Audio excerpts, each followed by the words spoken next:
Buwan ng horoscope ng Capricorn para sa Nobyembre. Ayon sa horoscope para sa Nobyembre, ng mga taong may zodiac sign na Capricorn, nagsasabing ito ay isang magandang buwan upang makakita ng progreso patungo sa iyong mga layunin.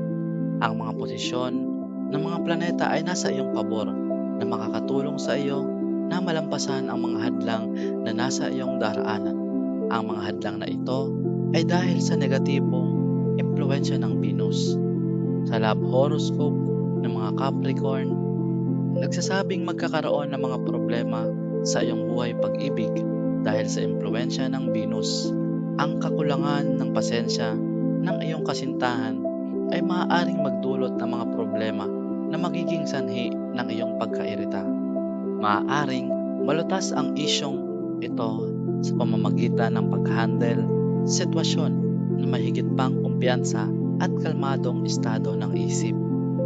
Pagdating sa iyong mga pinansyal, ang Nobyembre ay isang lubos na makabuluhang panahon para sa mga Capricorn.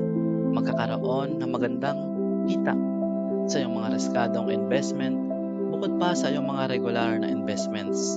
Ayon sa iyong finance horoscope, makikita mo rin ang paglago ng iyong kayamanan dahil sa iyong kaayusan na ugnayan sa iyong mga kasosyo.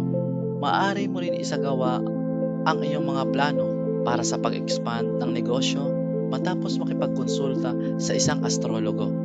Nobyembre ay isang magandang buwan para sa mga profesional na may zodiac sign Capricorn. Maaari mong makita ang pag-usbong ng iyong karir ayon sa iyong career horoscope. Ang magandang ugnayan mo sa iyong mga nakakatanda at mga kasamahan sa trabaho ay makakatulong sa iyo na mapanatili ang mataas na produktibidad sa trabaho. Maaari mo rin asahan ang mga pinansyal na gantimpala at promosyon para sa lahat ng iyong mga pinaghirapang gawain. Sa wakas, ayon sa iyong health horoscope, maaari kang maglaan ng oras ngayong buwan ng Nobyembre sa mahusay na kalagayan ng kalusugan. Makita mo ang pagpapabuti sa lahat ng iyong mga paulit-ulit na karamdaman at mga problemang pangkalusugan sa iyong isipan.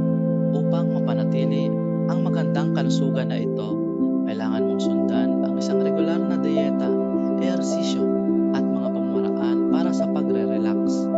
Isang tip para sa Nobyembre na dapat sundan.